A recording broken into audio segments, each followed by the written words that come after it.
sejam muito bem-vindos ao Ela é o Elo, um espaço onde histórias reais nos conectam, nos fortalecem e nos inspiram. Hoje vamos conhecer uma trajetória construída com coragem, decisões importantes e, acima de tudo, propósito. Uma mulher que encontrou na família sua base, no trabalho sua força e na vida pública um caminho para cuidar de pessoas. Fica com a gente, porque a história de hoje é daquelas que tocam o coração e fazem a gente refletir sobre o nosso papel no mundo. E para começar, eu recebo aqui a Regina. Seja muito bem-vinda, a nossa vice-prefeita de São Leopoldo, ao programa Ela é o Elo. Olá, que bom, eu que agradeço esse convite, essa oportunidade de estar aqui conversando contigo e falando um pouquinho mais sobre as mulheres, sobre tudo aquilo que a gente vem fazendo dentro da vida pública e também da nossa história. Ótimo, a gente fica muito feliz, Regina, de ter separado um tempo. A gente sabe da correria do dia a dia, né? Tu tens a administração de uma cidade também nas tuas mãos, mas separou um tempinho para conversar com a gente. A tua trajetória, Regina, é muito rica, porque a gente já pesquisou, né? Sobre a tua história, sobre as tuas conquistas. Tu és mãe da Luíse, do Renato, esposa, empresária por muitos anos. Conta pra gente, quem é a Regina além dos títulos? A Regina é uma pessoa muito ligada à família, que tem uma disciplina na vida, que eu sei que através do trabalho, de uma rotina, é como a gente consegue conquistar e realizar os nossos projetos. Sou uma pessoa que tenho muita fé, acredito muito que somos guiados, né, por algo muito maior que está coordenando tudo o que a gente está vivendo. Tenho uma ligação muito forte com amigos, as amizades são muito importantes na minha vida. Então eu valorizo tudo que faz parte desde da minha infância, né, até hoje. As pessoas que estão, que passam, que chegam dentro da minha vida e dentro da vida da minha família. Tu tiveste uma longa caminhada como empresária, enfrentando os desafios reais de quem empreende no Brasil. Em que momento tu sentiu que era hora de desacelerar e mudar o caminho, ou tu continua sendo empresária e vice-prefeita? Não, a minha vida de empresária acabou em 2018, quando eu vendi a minha empresa. Foi uma longa história. Eu venho de uma família de comerciantes, meus pais também tinham comércio, eu tive comércio, foi uma fase muito boa da minha vida. Trabalhei muito, passei por algumas dificuldades. Quando a minha empresa tinha 12 anos, eu estava no auge da minha vida ali como empresária, 25 funcionários, um comércio forte dentro da cidade. Eu passei por um incêndio, perdi tudo, reconstruí. Sou muito grata a tudo que aconteceu naquela época, porque eu acredito que o nosso trabalho ele é construído, tanto como empresário, com fornecedores, com clientes, com os próprios colaboradores, né? E nesse momento difícil eu tive a ajuda de todos eles, junto com a minha família. Então foi possível se reerguer, recomeçar, e em muito pouco tempo a minha loja já estava quase do mesmo tamanho de quando tinha incendiado. Mas justamente por esse trabalho e por esse reconhecimento das pessoas que estavam envolvidas, né, dentro desse comércio. Então, para mim foi muito bom, tenho boas lembranças, boas histórias, mas resolvi mudar, né? Não sabia exatamente o que eu ia fazer, e nessa transição eu me tornei consteladora familiar. Eu sempre amei esse universo das terapias. E então foi uma mudança uma mudança bem forte, eu digo, né? Porque sair daquela agitação do dia a dia como empresária, de todos os desafios que tu tem todos os dias, para buscar esse acolhimento, né, com as pessoas, que é a terapia da constelação familiar. E como que entrou a política, então, na tua vida? A política, eu venho de uma família de políticos. Meu pai era político, foi 2 vezes vereador em São Leopoldo e também foi 2 vezes prefeito em Sapucaia. Trabalhou na emancipação da cidade. E então eu cresci numa casa onde a política era muito ativa, onde o ambiente era político. Mas eu acredito que os filhos de políticos não gostam da política, né? Porque a política tem as suas injustiças, traz algumas dores, né? E então eu sempre quis me manter muito longe. Mas na enchente, né, com o grupo que eu tenho das Mulheres Solidárias, nós trabalhamos muito e esse trabalho também despertou interesse, né, para que o atual prefeito de São Leopoldo me convidasse para ser vice-prefeita. E deu certo, nos elegemos, né? E hoje estou nesse desafio. Vivendo essa nova etapa. Sim.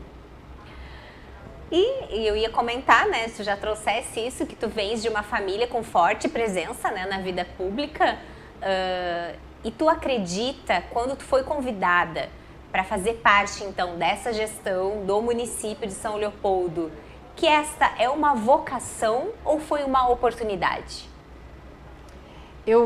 Hoje eu vejo como um propósito, né? A política não é fácil, e principalmente para nós mulheres, né? É algo que é muito desafiador, é muito competitivo, é um universo que eu não imaginava que eu encontraria. Mas o que me mantém é olhar para frente e ver um propósito, ver tudo aquilo que a gente pode transformar, a forma como que a gente pode colaborar e contribuir para que a vida das pessoas melhore. E o que me faz também permanecer é a fé. Nesses momentos mais difíceis, eu me conecto com algo muito maior, que eu penso tem que ter um propósito. Porque a minha vida mudou muito quando eu entrei na política. Eu já estava numa fase da vida, com a vida organizada, não é? Com tempo, trabalhando numa terapia que a constelação familiar é lindíssima, né? Ela resgata a história das pessoas, ela faz com que tu te conecte com a tua história, com a tua família.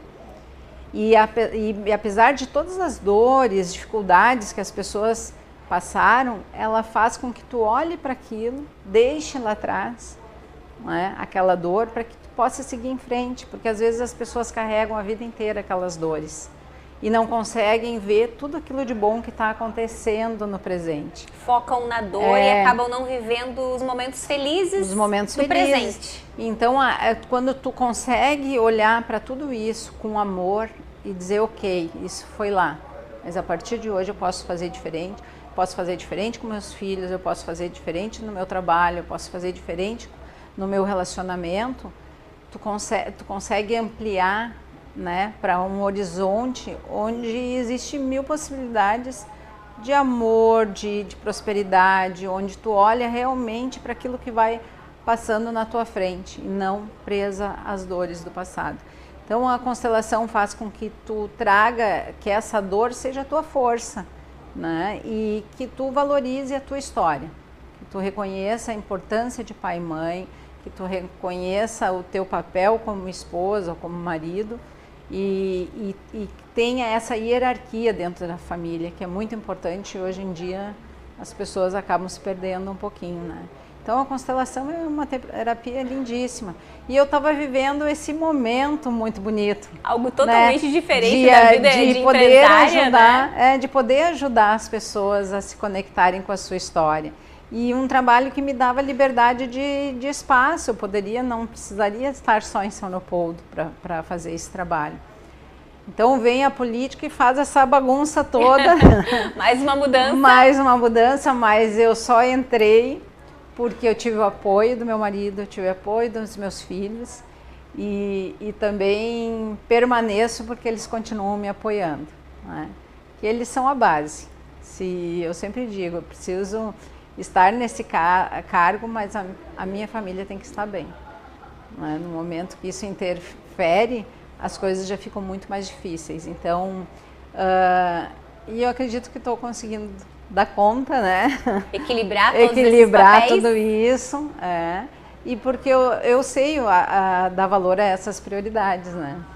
Tu trouxeste muito a questão do propósito, né? Da política ter o propósito, tu conseguir ver o poder de transformação na vida das pessoas que a política tem, né? Porque a gente constrói políticas públicas e a gente coloca em prática e muda, traz qualidade de vida para as pessoas.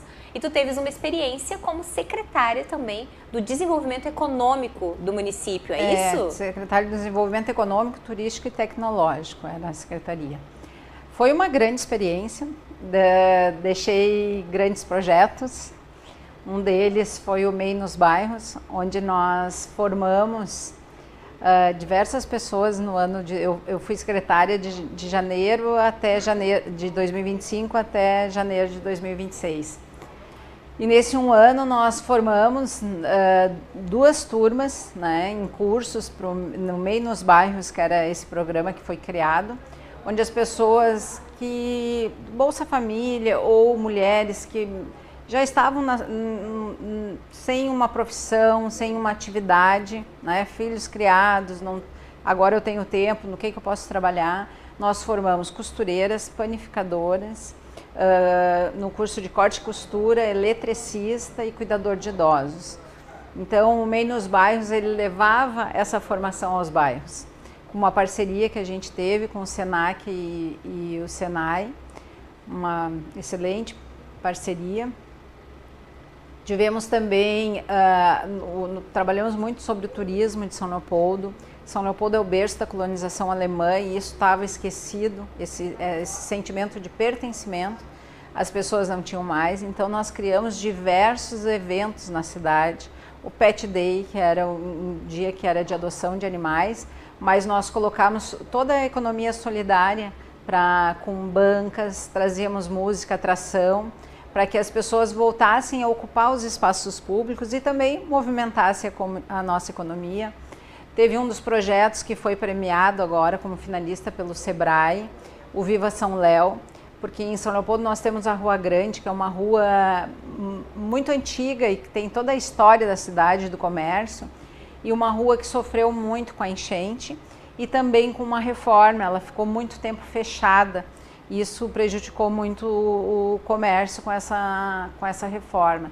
Então nós trouxemos esse evento Viva São Léo, para junto com os lojistas, com CDLs, Cindy Lojas e Assiste, movimentar o comércio. Então a gente fechava uma quadra e nessa quadra nós trazíamos também todo tipo de atração, também botávamos adoção de animais, trazíamos vacinação, fazíamos um movimento para que a cidade viesse ao centro, né, para participar desse evento, mas também para consumir dentro do comércio.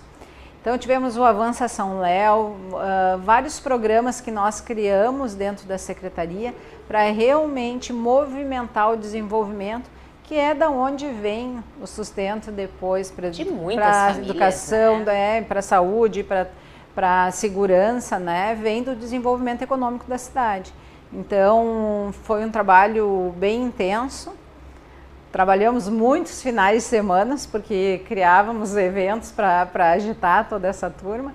Botamos a economia solidária a trabalhar assim, de uma forma bem intensa nesses eventos também.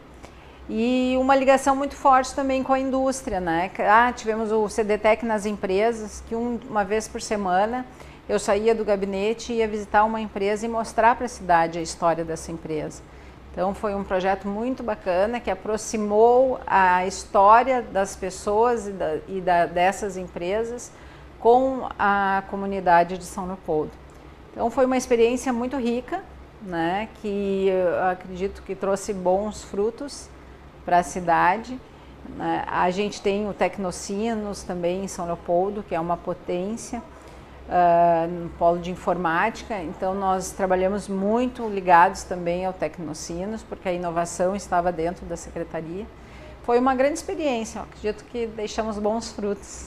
E qual foi o maior desafio, Regina? Porque antes tu eras empreendedora, alguém que estava ali no comércio, né, buscando, né, esperando o cliente que não ficou de vir, né, e trabalhando. Depois tu vai para o outro lado, aí tu vai para a gestão pública, criar todos esses programas e projetos para fortalecer o comércio local, os artesãos, os microempreendedores. Qual foi o maior desafio dessa mudança de papel?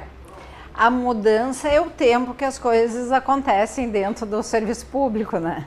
Que não é o tempo do privado. A gente no privado, tu decidiu, tu tomou a decisão aqui, tu vai lá e realiza. Na gestão pública, tudo tem um processo que a gente precisa seguir. Então, entender que esse tempo é muito mais demorado, que as coisas não acontecem como no privado, para mim no início foi uma grande surpresa e uma grande dificuldade, porque eu dizia, meu Deus, mas né, no início quando eu cheguei eu não tinha gabinete, daí eu tive que criar a sala, porque o vice anterior tinha falecido, então não tinha um espaço para o vice.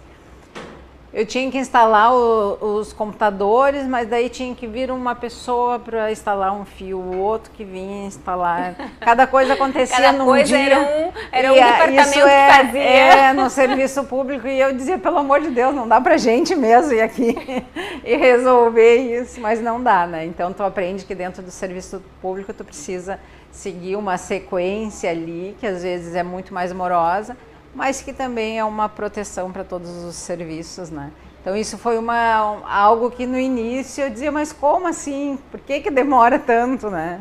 Às vezes algo que tu planeja vai sair 4, 5 meses depois devido à burocracia e tudo que tem que passar. E passar por todos os setores responsáveis, né? Realmente, isso é algo que a gente estranha muito quando entra, né, que sai do na privado gestão pública, sai do privado e vai para o público.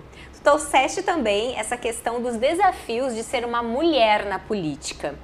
Conta pra nós, assim, se tu já passou por alguma situação constrangedora, o maior desafio que tu te viu como vice-prefeita, porque a política é um ambiente predominantemente masculino ainda, né? Eu lembro das minhas reuniões aqui do partido com os coordenadores do estado, das regiões do estado, eu sou a única mulher. Eu e a assessora do presidente, ainda bem que tem ela comigo, porque todos os outros coordenadores são homens. Então a gente entra para um novo espaço, como mulher a gente está sempre desbravando novos espaços. Na nossa profissão nós temos que ser muito boas no que fazemos para ser reconhecidas, para alcançarmos, né, diretorias de grandes empresas, a gente tem que ser muito boa no que faz. A gente tem que ter um bom currículo, tem que trabalhar muito. E na política também não é muito diferente. Como que foi essa experiência, uma mulher vice-prefeita em São Leopoldo? Eu agora vou fazer um chamado para as mulheres. Nós somos muito poucas mulheres na política. Nós somos 53, 55% das eleitoras e somente 15% fazem parte dos cargos eletivos. Então, esse chamado é que precisamos de mais mulheres e precisamos que as mulheres votem em mulheres também. Então, eu também me assustei porque eu fui criada numa família onde eu nunca vivi o machismo. E meu pai era um grande incentivador das mulheres, de tu trabalhar onde tu quiser, fazendo o que tu achasse que tu deveria fazer e sem restrições de tudo isso. E eu cheguei na política e encontrei um universo muito masculino, né? E também machista. Mas eu acho que a gente pode mudar isso e muito breve. Agora nós temos eleições, né, muito próximas e eu acredito que as mulheres têm um papel fundamental dentro da política. É um olhar diferente, né? O olhar das mulheres é um olhar com mais atenção, com mais foco nas pessoas e eu acho que isso é transformador. Eu, como vice-prefeita, me coloco muito no lugar de ouvinte. Eu quero ouvir o que as pessoas sentem em relação a diversas situações.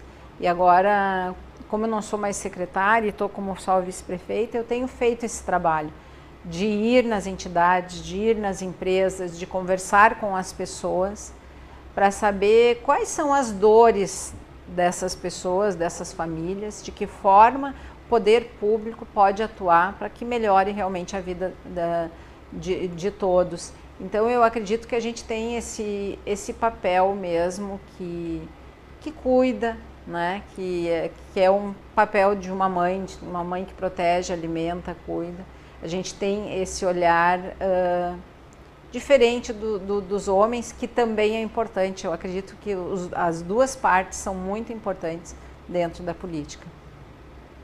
Perfeito, Regina. A gente quer te agradecer muito por esse tempo aqui conosco, por ter contado um pouco da tua trajetória, dos teus projetos. Fiquei te ouvindo aqui contar o teu trabalho na secretaria. Foi um trabalho lindo. Em um ano, tantos projetos diferentes que fizeram com certeza com que o comércio ficasse aquecido, que as pessoas pudessem ter, né, um sustento digno, pudessem se desenvolver com seus talentos, com suas empresas, com seus negócios. Então, parabéns pelo trabalho.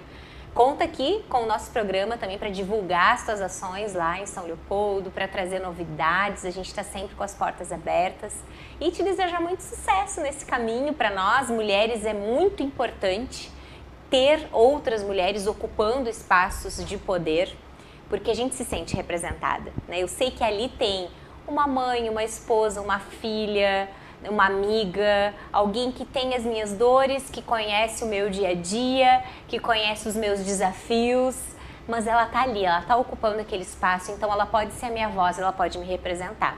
Então, parabéns pela tua coragem de manter esse legado da tua família, né? Teu pai já vinha com esse chamado, esse propósito de servir a comunidade. E que Deus seja sempre na tua frente, né? Te guiando, te dando sabedoria, te iluminando para tomar as melhores decisões. Ai, agradeço, Deise. Fico muito feliz com as tuas palavras e acho que o nosso trabalho em conjunto é muito importante para a sociedade. Eu acho que as mulheres precisam se unir e que esse unir não seja o separado dos homens, né? Que a gente possa trabalhar juntos, mas que tenha esse olhar feminino nas administrações, nos serviços públicos e que a gente possa dar cada vez mais a nossa opinião e o nosso olhar para fazer as mudanças que a sociedade precisa. Muito obrigada, é um privilégio estar aqui contigo hoje, batendo esse papo, conversando um pouquinho sobre os nossos trabalhos, que também são muito parecidos, né? E também me sinto representada por ti. Né, pelo teu trabalho, pela tua força, e obrigada por esse convite. Muito obrigada. Que essa história inspire outras mulheres a acreditarem no seu caminho, no seu potencial. Obrigada pela tua presença mais uma vez, Regina, e agora a gente vai para um breve intervalo e já retornamos. Pra saber de tudo, ela é o elo.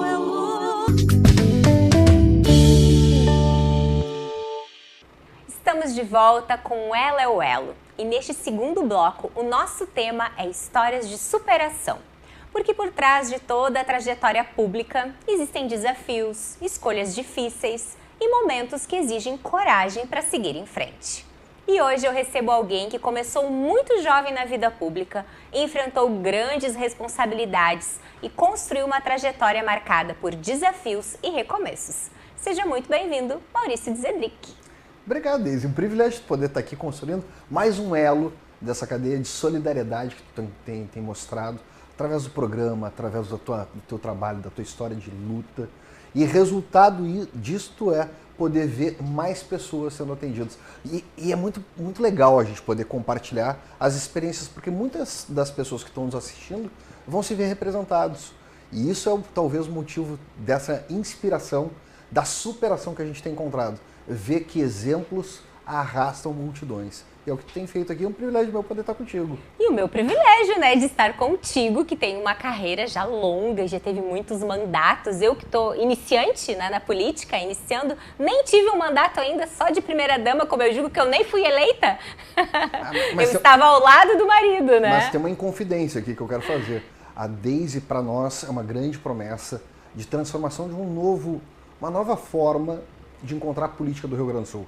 E eu falo isso para todas as pessoas que creem que o lugar de mulher é na política, o lugar de uma menina que é empreendedora, que é sonhadora, que é idealizadora, mas que tem realizações, como o teu caso, faz com que eu me sinta muito orgulhoso em poder ter uma jornada ao teu lado porque no Rio Grande do Sul nós vemos cada vez mais a necessidade de pessoas reais fazerem política.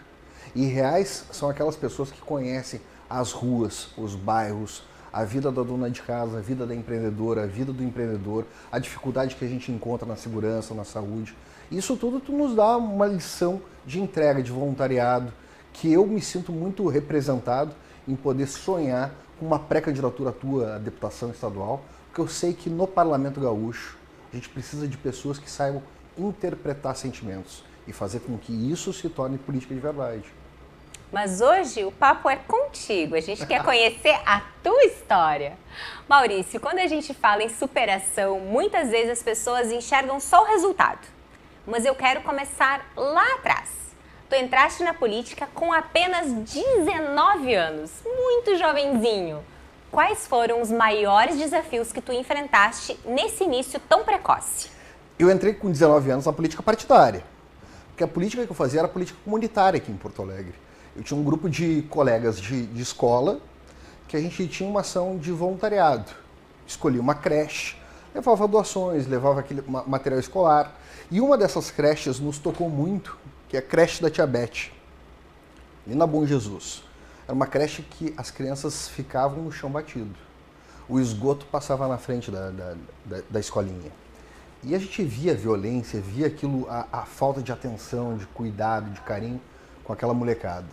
E aí, o nosso grupo foi fazer um pedido a um dos vereadores da cidade naquela eleição, naquele mandato, para corrigir o esgoto, pelo menos. Não podia passar esgoto ali. Ele, toda vez que passava um carro, jogava esgoto dentro do pátio da escola. E aquele vereador não deu a menor atenção para nós. E a gente disse o seguinte, não, se o vereador tem o papel de cuidar da cidade e ele não nos ajudou nessa demanda, vamos escolher um de nós e vamos concorrer. Ai, que bacana! E sobrou para mim concorrer. Sobrou para ti? Sobrou para mim. E aí foi quando a gente fez a minha primeira eleição para vereador em Porto Alegre com 19 anos. Esse trabalho mostra o que significa o foco que tu tem abordado aqui, a superação. Graças à forma com que a gente começou a fazer política, e não é o Maurício, é um conjunto de ideias, é um conjunto de propósitos, de valores. Hoje a creche da Tia Beth é um espaço reconhecido de excelência e de qualidade nutricional, educacional, proteção da infância e da adolescência, garantindo que na comunidade da Bom Jesus, que é uma comunidade carente aqui de Porto Alegre, tivesse ações que mudassem a história de vida daquelas crianças e daquelas professoras. Então eu comecei com 19 anos concorrendo e na primeira eleição eu não tive sucesso. Eu fiquei numa suplência, fiz 2.500 votos, foi uma belíssima votação, mas não resultou naquilo que a gente estava concorrendo. Deu muita dor de cabeça, deu muita incomodação, a gente ficou brabo com o resultado, mas aprendeu que já era um marco. E aquilo poderia ser maior ainda quanto mais pessoas a gente pudesse liderar.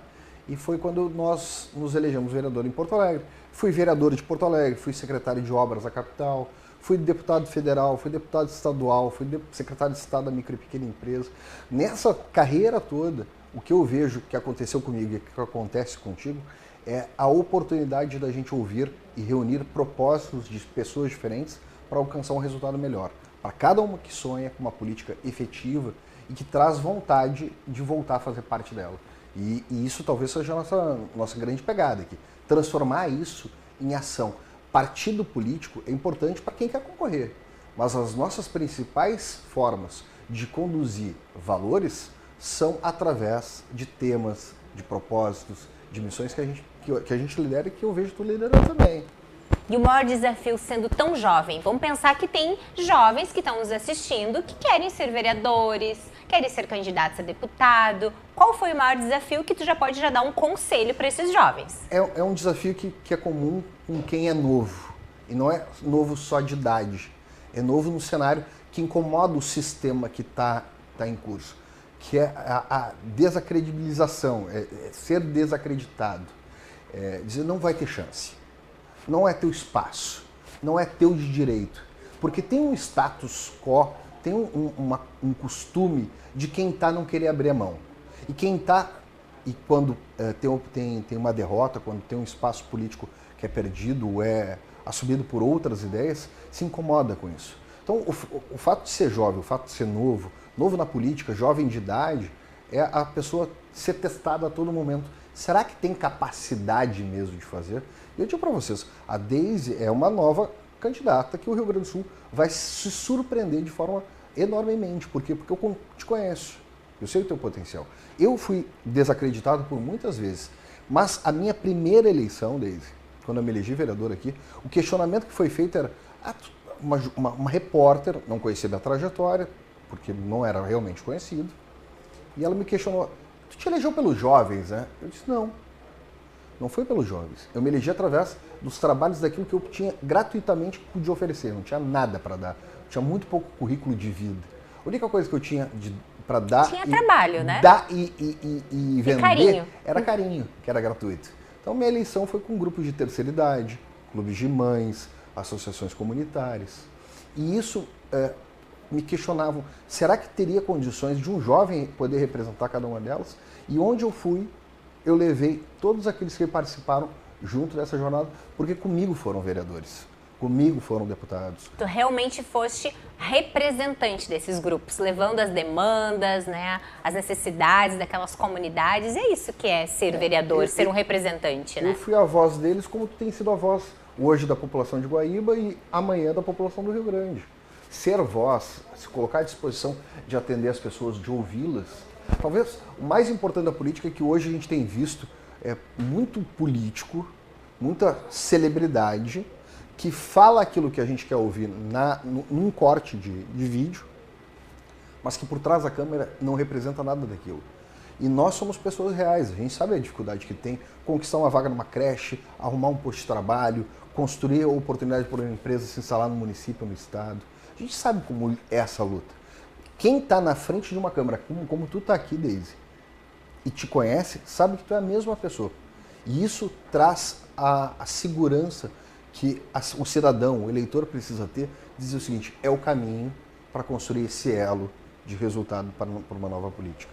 Então, minha missão é essa, poder verbalizar, ampliar e consolidar um mandato muito legal, retornando agora numa pré-candidatura a deputado federal na Câmara dos Deputados, e poder trazer tudo aquilo que a gente tem de propósito de vida na transformação do que é importante para nós.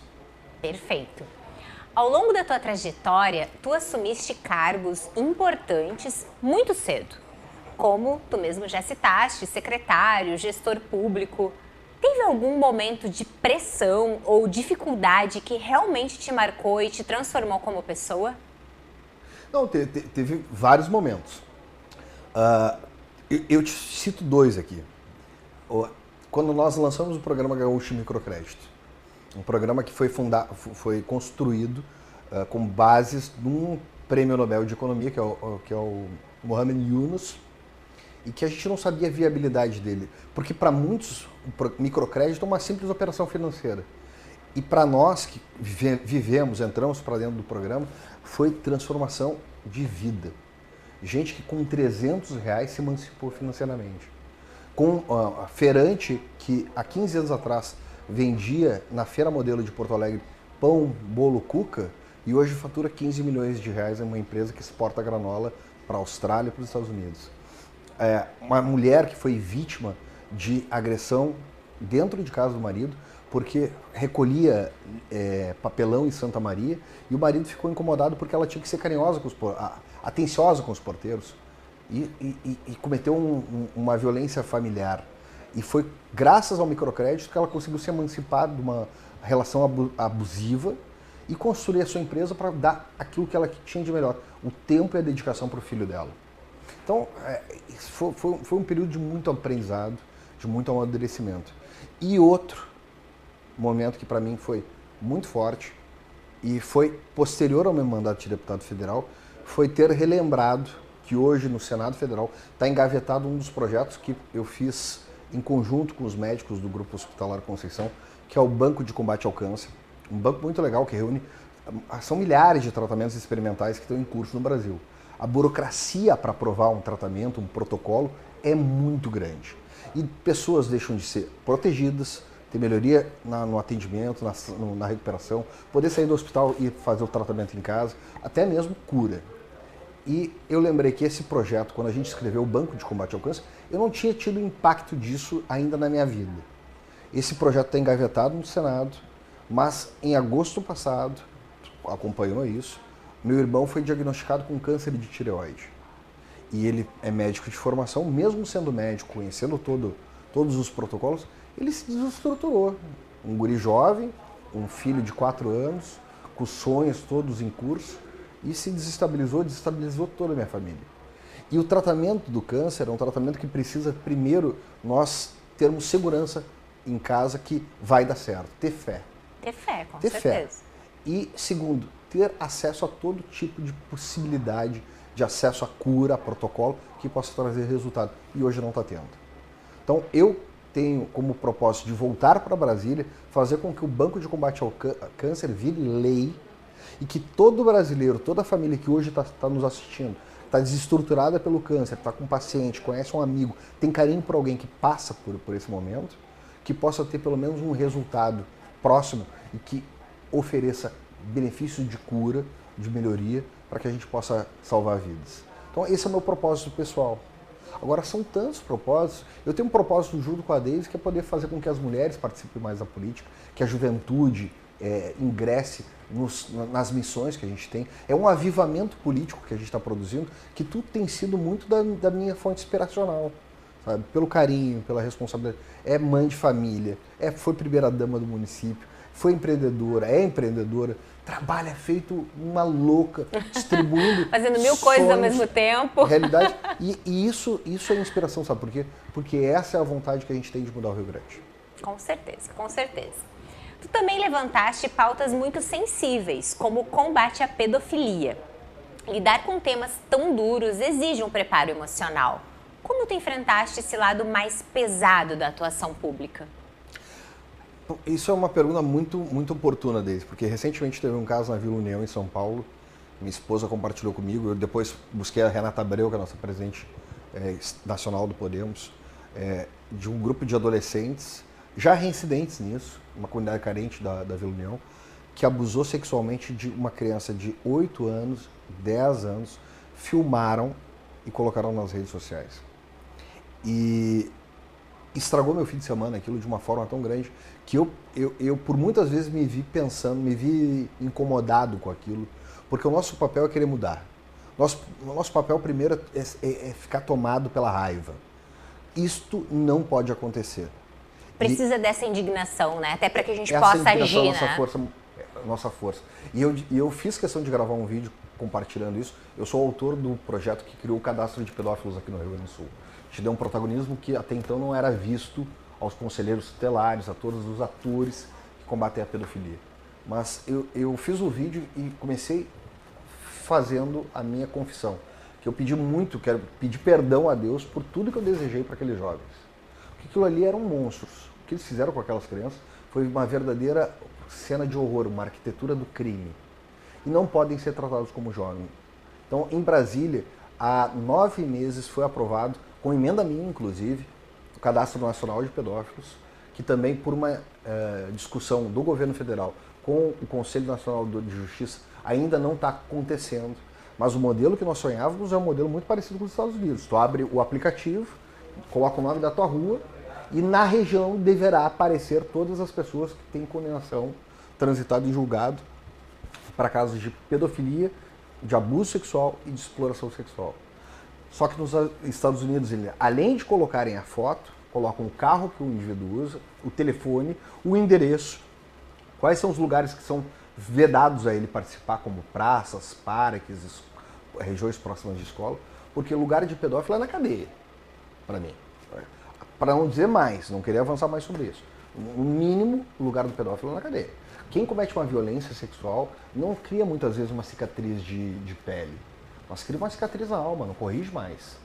A pessoa vai crescer com esse problema. E são muitos casos, e eu vou aproveitar aqui, o Ela é o Elo, para dizer que e compartilhar quem conhece, quem tem suspeitas de que está havendo algum tipo de abuso ou violência sexual, diz que é um disco de denúncia anônimo. A gente está salvando, está protegendo pessoas. E isto tem também, para nós que somos operadores desse combate, tem um peso muito grande. Porque muda a forma com que a gente vê o mundo, com que a gente não imagina que a maldade possa ter tanta agudeza, ser tão aguda, que a gente tem que reescrever um caminho onde o mecanismo de transformação seja o acompanhamento e a educação, dar oportunidade para restabelecer isso. Porque as famílias estão perdendo cuidado. A escola está sendo delegada para cuidar e criar filhos onde a função é do lar. E aí vem aquela dificuldade. Pais, por exemplo, de famílias atípicas, o índice de separação, o índice de casos onde o homem sai de casa e deixa toda a responsabilidade para a mulher é muito grande. Então, a gente tem que deixar de ser moleque, se tornar homem, deixar de aproveitar e curtir só festa e ser mulher de verdade, esposa, mãe, destinada e entendendo o seu papel de protagonismo para a gente ajudar a construir essa nova história que a gente quer ver acontecer. Para a gente poder efetivamente proteger as nossas crianças, porque são os seres mais lindos, mais puros, né, que nós temos e realmente todo e qualquer tipo de violência contra as nossas crianças causa muita revolta, causa muita indignação. Nem tudo na política também são vitórias, né? Tu já trouxesse isso, essa questão das críticas, né? Dos desafios. Teve algum momento que tu precisou parar, pensar, refletir, recomeçar, se reinventar? Tem e terão muitos aí. Muitos. Vão ter muitos pela frente. Principalmente porque a gente acaba nos dedicando integralmente ao que a gente faz. E quando a gente se dedica integralmente ao que a gente faz, a gente acaba muitas vezes deixando de atender e ser atencioso com outras coisas que estão ao nosso lado. Eu, por exemplo, tive agora a oportunidade incrível de casar, de virar pai de pet, de cuidar de casa, cortar grama. Foi uma oportunidade. Curtir a tua casa. Curtir a minha casa, curtir a minha família. Coisa que eu, desde os 19 anos, tinha só os momentos de festa. Hoje eu tive condições de ver o quanto isso é importante e o quanto isso faz a gente ser sólido. Nós nos tornamos uma muralha com a nossa família também. Nós nos tornamos um verdadeiro leão para enfrentar qualquer tipo de desafio. Nossa família é a nossa base. Isso foi um grande aprendizado. E outros momentos a gente tem constantemente a correção de rumo através das frustrações que as pessoas carregam. Porque a gente acaba muitas vezes vendo que se a gente segue os mesmos caminhos de sempre, o resultado já é conhecido. O que eu digo e tem me acompanhado há muito tempo é uma frase que porta velha não abre caminho novo. Então a gente tem que investir em porta nova, gente nova, transformação de ideias, de valores, de sentimentos, porque com isso a gente pode ter resultados muito melhores e se não for melhor, não tem problema nenhum voltar atrás e dizer estava errado e vou repetir aquilo que estava sendo feito.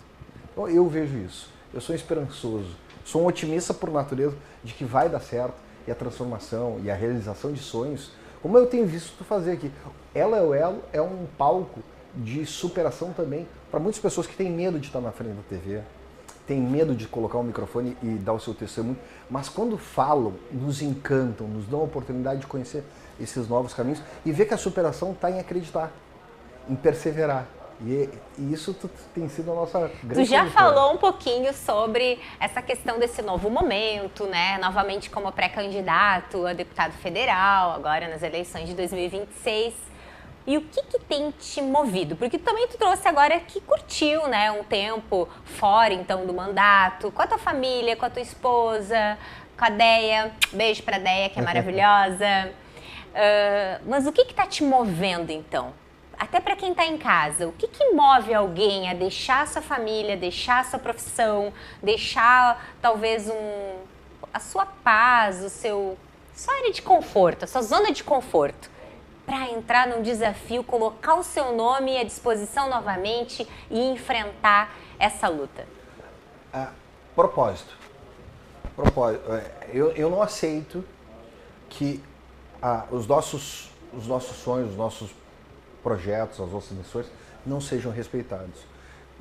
Aquilo que está acontecendo lá com o Cadastro Nacional de Pedofilia me agride demais, porque toda vez, todo o silêncio protagonizado pelo governo federal, pelo Conselho Nacional de Justiça, implica numa criança sendo violentada, sendo abusada a cada 6 minutos no Brasil.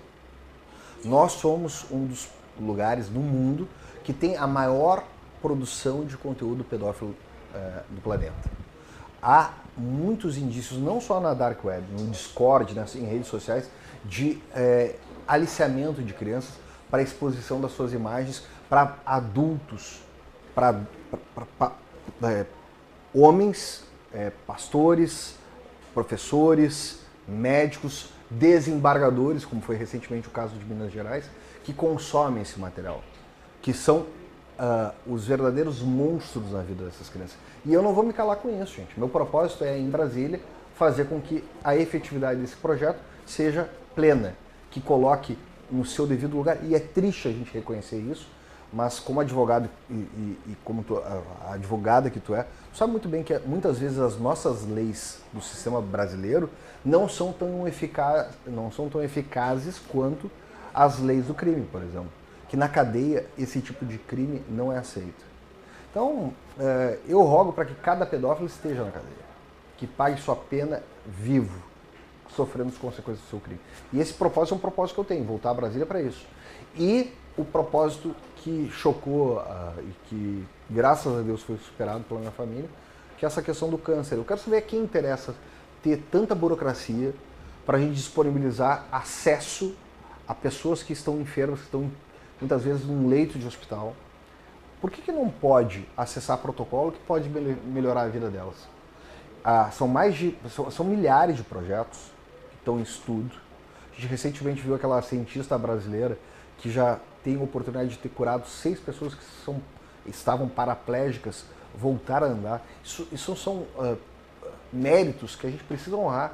E muitas vezes a gente vê a sociedade perdida em cantor, em subcelebridade de BBB, idolatrando quem faz a maquiagem melhor, o jogador. Nós temos outros ídolos. Nós temos outras ídolas que podem nos mostrar um novo caminho. E é isso que eu quero fazer em Brasília. Esse é o meu propósito. E isso é um propósito convencido pela minha família, convencido por aquelas pessoas que deixaram de estar assistidas. Eu deixei de ser deputado na última legislatura. Nesses 4 anos, teve muita gente que disse: como era bom quando tu estava lá. Não se era bom quando eu estava lá, eu vou trabalhar muito para voltar para lá, para continuar fazendo bem para ti e para o nosso Rio Grande. Com certeza, é muito bom te ter lá, Maurício. A gente torce muito então por essa caminhada, a gente trabalha para que essa caminhada dê certo, conta conosco, porque a gente conhece o teu trabalho, toda essa tua experiência desde jovenzinho, né, envolvido com a política, com esse objetivo de cuidar das pessoas, de transformar vidas, de trazer qualidade de vida para as pessoas, de proteger as nossas crianças. Então isso é o que move, né? O que tem que mover, né, os agentes políticos para que a gente possa ter uma política de verdade. Mas só para finalizar, então, o pessoal de casa, ele quer saber quem é o Maurício fora da política, o que o Maurício gosta de fazer na hora de lazer, do hobby. O Maurício fora do ofício, do dia a dia, é um cara que gosta de cuidar da casa. Eu valorizo muito o tempo de plantar, de cuidar da grama, de cuidar das orquídeas. Isso tudo junto com a minha mulher, com os meus cachorros. O Maurício de casa, sabe? Eu não tinha tido isso antes, hoje eu estou tendo e tem sido muito feliz. Carrego marcas aqui, tem uma unha roxa que está desde janeiro, assim, eu estou torcendo para que logo termine de uma martelada que eu dei ali. Então, esse é o Maurício que no tempo vago faz isso em casa, mas a gente também faz mutirão, porque a gente acaba sempre envolvendo a cadeia de solidariedade. Recentemente a gente foi limpar o pátio de uma senhora que não tinha condições, e gasta energia, brinca e vai colecionando amigos. Esse talvez seja o meu grande privilégio, colecionar amigos para ajudar a construir uma vida melhor para cada um. Muito obrigada, Maurício, por esse tempo aqui com a gente, por ter contado um pouquinho da tua história. A gente ficou muito feliz de te receber. Obrigado, eu que agradeço. E juntos somos elo para a corrente do bem que o Rio Grande do Sul precisa. Histórias como a tua mostram que crescer exige coragem, persistência e propósito. O Elo é o Elo segue conectando histórias reais que inspiram. E daqui a pouquinho tem mais uma conversa especial que conecta histórias reais da nossa gente no Papo Local, que hoje traz um bate-papo leve, direto e cheio de verdade, com convidados que fazem a diferença aqui na nossa região. Fica com a gente, o Elo é o Elo já volta com o Papo Local. Pra saber de tudo, ela é o Elo.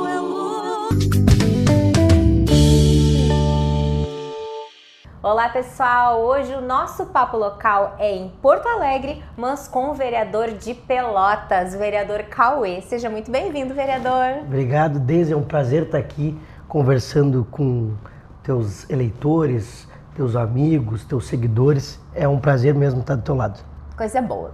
No papo local, Cauê, a gente quer conhecer um pouquinho mais da pessoa do vereador e depois a gente fala da atuação política. Mas, para o pessoal que está nos assistindo em casa te conhecer, quem é o Cauê? O Cauê é um guri, né, que sempre empreendeu, filho de uma mãe solo, criou 3 filhos, envolvida com a cultura. Minha mãe foi conselheira de cultura do estado, foi uma referência local, faleceu em 2017, nunca tive envolvimento político. Lá em 2020, um grupo de amigos, Cauê, a gente quer que tu seja político, a gente quer que tu nos represente. Eu tinha uma produtora de shows, né? E aí eles queriam que eu seguisse a linha da minha mãe na cultura. Eu acabei fazendo 667 votos, fiquei como suplente e assumi por 1 ano e 2 meses a Câmara, nunca tive envolvimento com política. E o Cauê é esse guri aqui, alegre, sempre rindo, dando gargalhada. É isso. Mas surgiu então a ideia de ser vereador para seguir o legado da tua mãe. Na verdade a minha mãe sempre foi que me direcionou. A minha família tem imobiliária na cidade de Pelotas, a imobiliária Filho Soto, 40 anos. Eu trabalhei com 14 anos de idade, dos 14 aos 21, mas eu sempre gostei muito de cultura, de arte, de dança. Eu fiz parte do Grupo TOL. O Grupo TOL nasceu na academia da minha mãe, academia de dança. O grupo famoso, TOL, maravilhoso. Eu fui um dos fundadores do TOL, fiz parte e eu queria ganhar dinheiro sem ser no mercado imobiliário. E a minha mãe me deu a ideia de abrir uma produtora de shows. Eu fiz mais de 52 shows nacionais, todos no Teatro Guarani. Acabei conhecendo minha noiva, a família dela é proprietária do Teatro Guarani, conheci ela lá nos eventos, nos shows, e todos, Maria Bethânia, Djavan, Ney Mato Grosso, todos esses eventos eu promovi em Pelotas, com a Tri Produções, que é a minha produtora, e acabei desenvolvendo, né, a cidade, acabei entendendo a importância da política, a importância de desenvolver, de gerar emprego local, de gerar renda, de trazer turismo, tanto que a minha bandeira, quando eu me candidato pelos meus amigos, era desenvolvimento econômico através do turismo e da cultura. Eu que me direcionei para as fiscalizações da saúde, porque a saúde em Pelotas estava e está um caos. Então, no primeiro mandato, tu assumiu por suplente, isso? Era suplente, assumiu por 1 ano. E agora, em 2024, sim que veio a eleição. Isso, eu fiz 667 votos, assumi por 1 ano e 2 meses porque o vereador que tinha a cadeira foi cassado. Eu acabei assumindo por 1 ano e 2 meses e aí fiz 470% a mais, a gente acabou fazendo 3.230 com esse trabalho de fiscalização.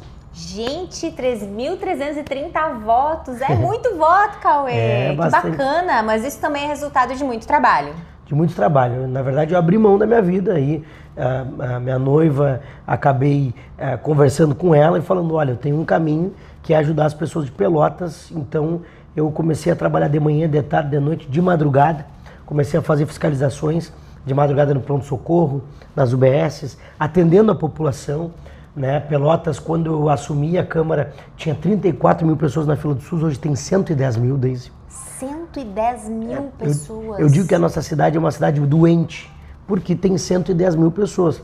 É uma cidade de 430 mil habitantes, 110, 20% praticamente estão na fila do SUS. E a gente, com o trabalho de fiscalização, de buscar recursos, a gente acaba tentando diminuir essa fila. Então, tu inicia o mandato com o foco na cultura, no turismo, desenvolvimento econômico, e claro que está trabalhando com essas bandeiras, mas aí a população é que te chama para essa questão da fiscalização da saúde. Eu continuei com a bandeira da cultura e do turismo, tanto que eu fui o vereador que mais conseguiu recursos para a cultura de Pelotas, né? É o 3º ano consecutivo que a gente consegue recursos para o carnaval, para eventos culturais, mas o meu foco acabou se voltando para a saúde, porque sem saúde não tem educação, sem saúde não tem segurança, sem saúde não tem cultura, então... Não tem como aproveitar a cultura se não tiver saúde. Exatamente. Né, Cauê? E como que é esse trabalho? Porque as pessoas que não estão envolvidas diretamente com a política ou que convivem com políticos, com agentes políticos, elas não entendem essa dedicação de 24 horas. Porque o vereador, ele é vereador 24 horas. As pessoas não vão te chamar só das 9 às 17. Como é que tu faz para equilibrar a vida pessoal com a noiva, um tempo de lazer, o cuidado com a tua saúde? Como é que tu tem feito isso? Então, na verdade, eu até respeito, tem vereadores que acham que a Câmara de Vereadores fecha às 2 e às 2 acabou o expediente, não é o meu caso. Nossa equipe atende das 8h30 às 5 da tarde na Câmara de Vereadores e depois a gente sai para demandas na rua. Então, claro, no meio da manhã às vezes eu saio, no meio da tarde às vezes eu saio para atender as demandas, mas sempre de madrugada eu estou no pronto-socorro, porque o pronto-socorro de Pelotas atende 1.400.000 pessoas na região de Pelotas. A pessoa caiu em Canguçu, vai para Pelotas. A pessoa caiu em Capão do Leão, vai para Pelotas. Então eu passo as madrugadas lá porque nas madrugadas não tem especialistas. E só vai o especialista com muita cobrança, com muita fiscalização, ligando para um lado, ligando para o outro. E é difícil conciliar uma vida pessoal quando tu trabalha 24 horas. Claro que tem que ter um tempo. E eu tiro na semana 1-2 dias para fazer isso, para fazer exercício físico, para jogar um futebol, mas eu confesso que essas prioridades da vida pessoal, do me cuidar, e eu sei que isso é perigoso, mas eu deixo ela mais embaixo e eu trabalho muito, muito mesmo, sempre viajando, conseguindo recurso. Pelotas não tem deputado estadual e o vereador acaba fazendo esse trabalho de buscar recursos e ajuda, assim como eu te procurei, assim como, né, a gente conversa e discute bastante Pelotas para tentar solucionar os problemas de lá, que estão postos. Né? Qual que é o maior desafio do vereador Cauê para esse ano, agora, 2026? O maior desafio do vereador Cauê nesse momento é diminuir a fila de cirurgias. Né? A gente acabou indo para Brasília na semana passada, a gente conquistou R$1.900.000, né, para Santa Casa de Misericórdia, e a gente está buscando R$1.500.000 do Ministério da Saúde para reduzir a fila de cirurgia, né? Porque, de fato, como eu te disse, é um caos. Pelotas é o centro das cidades da região. O meu desafio nesse momento é diminuir, né, essa fila. E o que está posto aí, né, que é a gente tentar fazer uma representatividade através das pessoas, dos eleitores, de amigos, de um grupo político, de pessoas dedicadas para a gente poder representar Pelotas. Perfeito, vereador. Redes sociais para o pessoal que está assistindo o nosso Papo Local poder acompanhar o teu trabalho, te conhecer melhor, dá um recadinho final pro pessoal. @Cauê Firosoto, F-U-H-R-O Souto, S-O-T-O. É difícil um pouco de escrever, mas botou @Cauê, eu vou aparecer lá. Quem quiser nos acompanhar, quem quiser nos trazer ideias, quem quiser nos trazer demandas, só nos seguir, nos chama. Eu mesmo que respondo todos o WhatsApp e o Instagram. A gente tem uma equipe, mas o meu Instagram sou eu mesmo, faço questão de falar individualmente com cada um.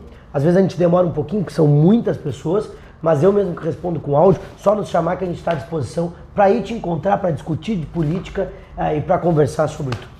Perfeito, então esse é o vereador fiscalizador de Pelotas. Muito obrigada, Cauê, por esse bate-papo. Sucesso, né, nos teus novos desafios, que tu consiga alcançar todos os teus objetivos. Eu que agradeço de estar contigo e agradeço a ajuda que tu tem dado para o Pelotas, as discussões que a gente tem feito para melhorar a qualidade de vida do cidadão pelotense.